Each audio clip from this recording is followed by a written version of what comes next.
Hey, I'm Lorelei Jones, and I'm talking today to Kelly Sands, social anthropologist and winner of the Sociology of Health and Illness New Writers' Prize.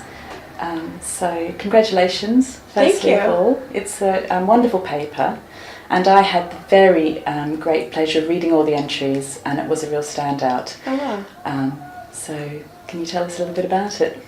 Well, first of all, I want to say it was such an honor to win this prize. And I wrote a smaller article about what it meant to me to win this New Writers' Prize and the struggles that I had actually writing this paper. This was the first article that I published by myself without any co-authors. And it really was like a roller coaster, these ups and downs of feeling like maybe this paper wasn't even good enough to be published.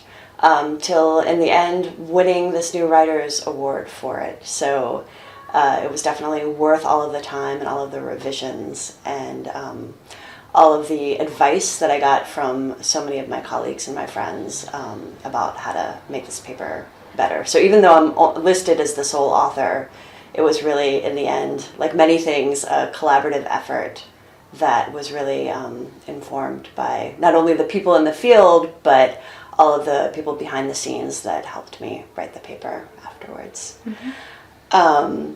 So let's see. About this article, it's taken from part of my dissertation research that I did in Niger. My dissertation overall looked at trachoma, which is a bacterial eye infection. And I examined a program that was being implemented to try to eliminate trachoma from the country. So this paper looks at not only trachoma, but other eye illnesses. So what people commonly refer to as pink eye, conjunctivitis, that occurs commonly, especially in kids, but also in adults. And in this paper, I look at what people do when they have pink eye or when their kids have pink eye, how they treat that. Mm-hmm. Okay, and you open the paper with this story about how you took your son to the pharmacist to get some medicine for malaria. So was that the beginning of this research for you? Well, not exactly. This research really began unofficially about 10 years before I conducted this field work when I was a volunteer in Niger. I went to Niger as a Peace Corps volunteer and was doing health education work in the same village that ended up being the field site for this research. So even during that time, I saw that people used medication from many different medical systems, and often people refer to medicines as being their medicines. This is my medication. It works well for me because of this reason and this reason. So from that point on, I became very interested in how people associated identity with medication and how individuals would explain their choices of medication by discussing their own identity.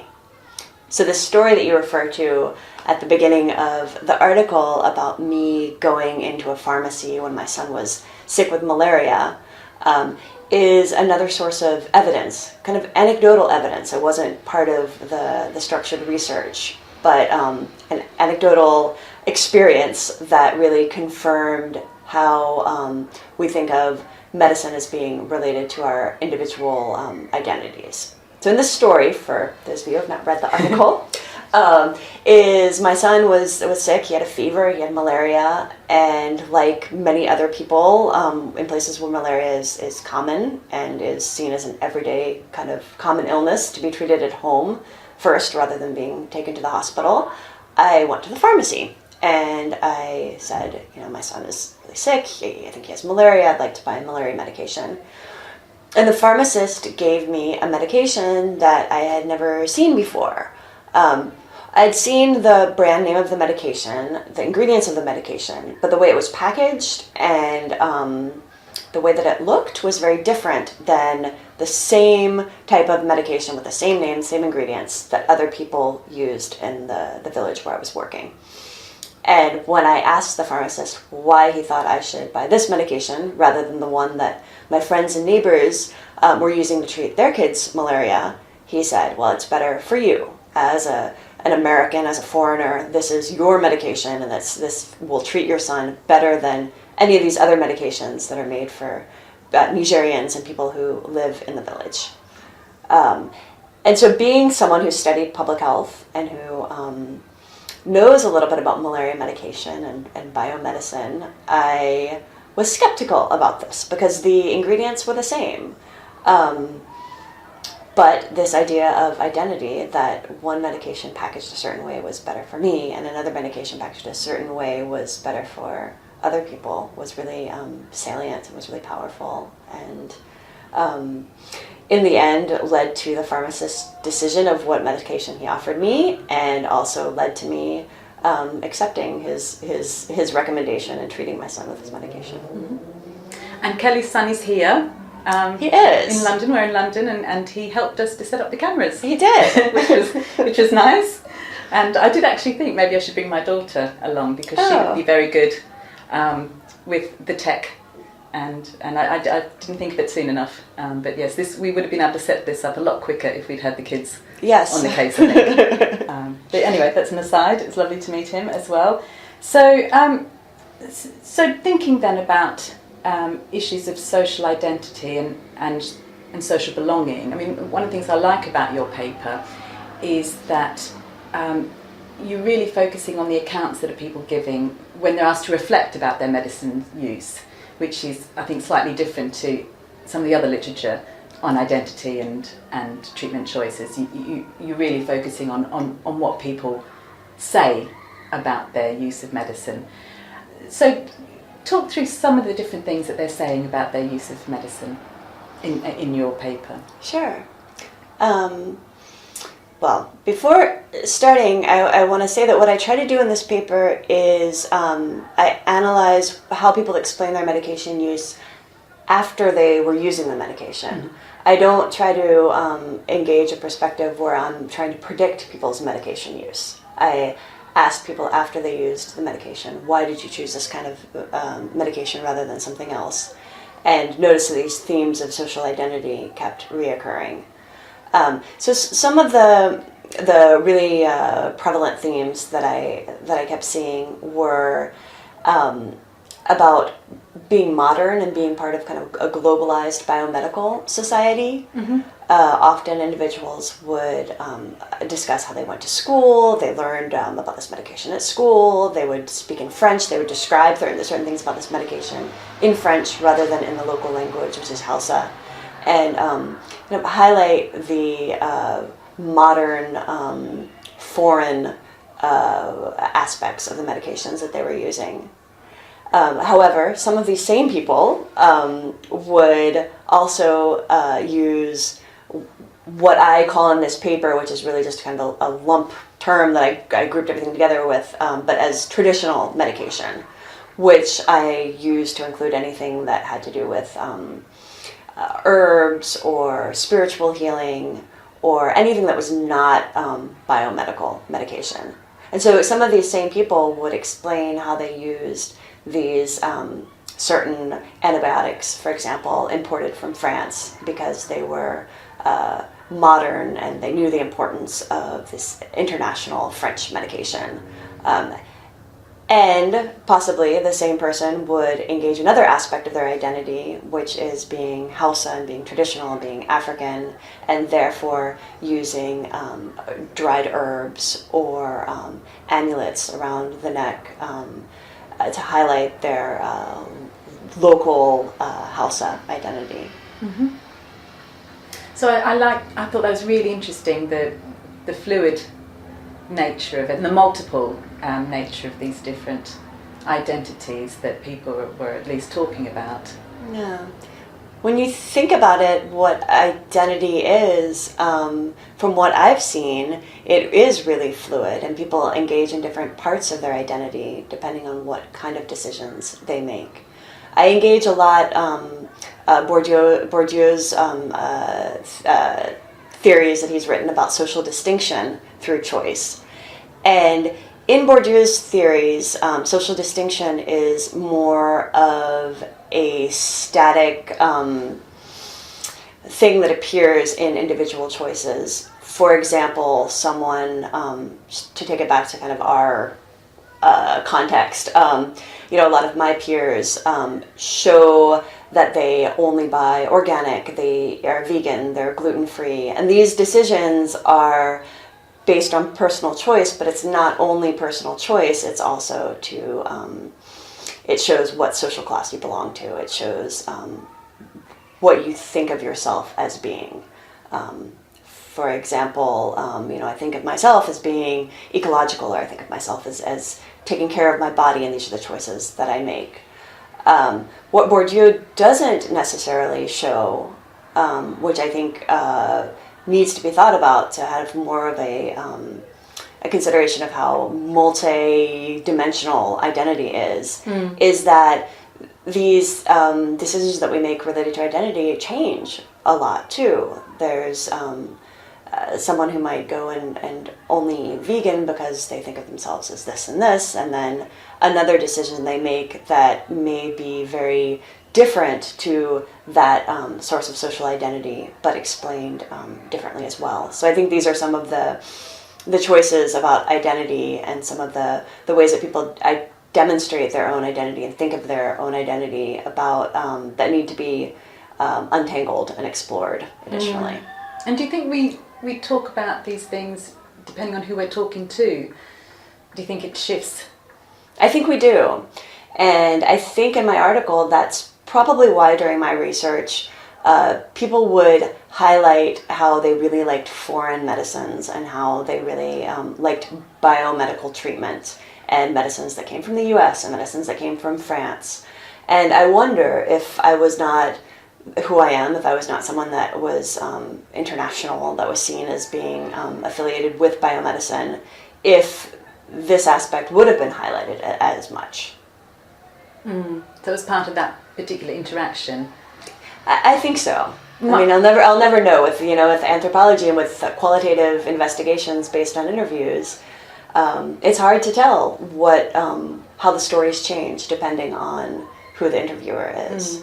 But it's still interesting that it's something that we're doing when we're talking about things we've done and the choices we've made and decisions we made. We're still talking about identity.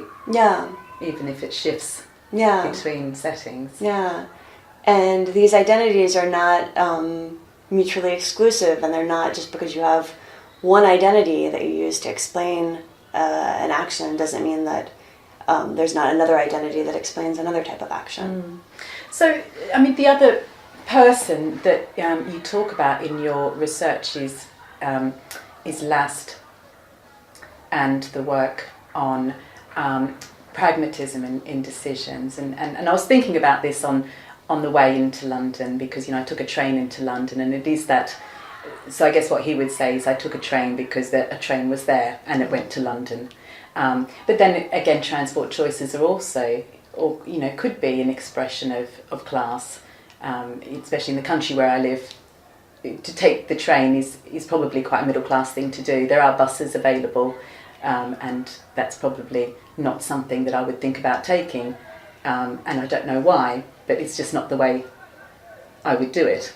Yeah. So so are these decisions at the same time pragmatic and influenced by institutions? That's true. I think they are. I think that they're... So people are talking about modern and traditional, and there seemed to be a sense of place as well in some of these accounts.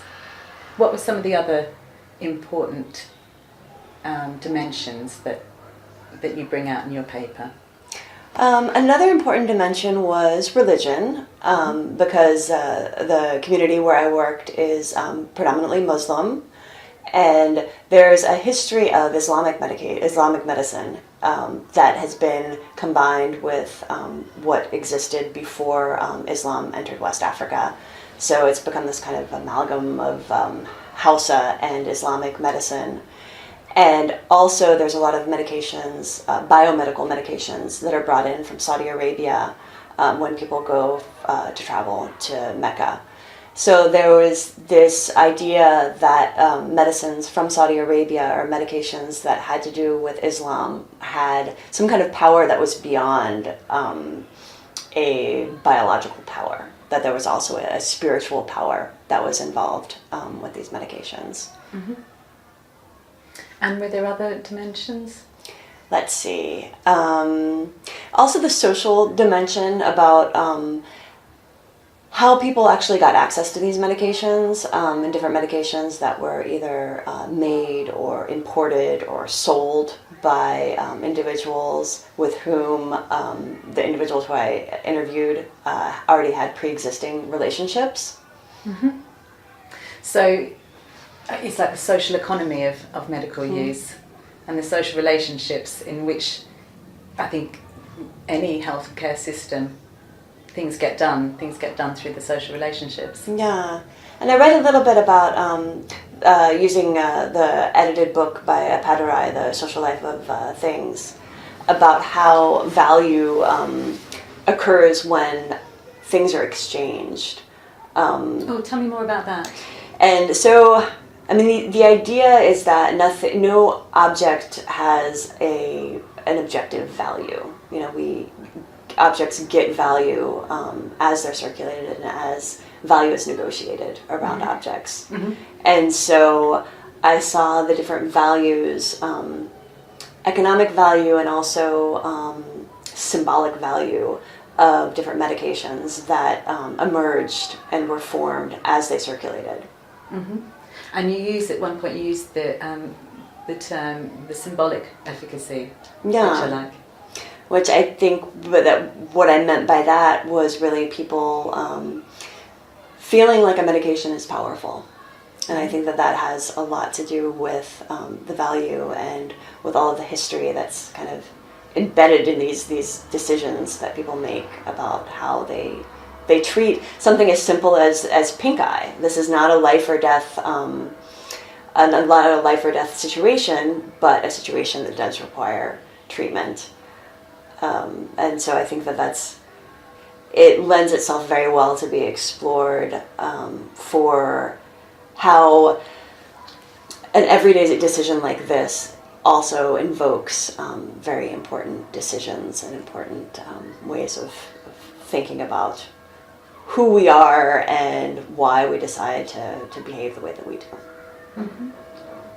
And I want to talk to you a little bit about writing, because this is the New Writers' Prize and it is beautifully written. So, I mean, how do you find writing?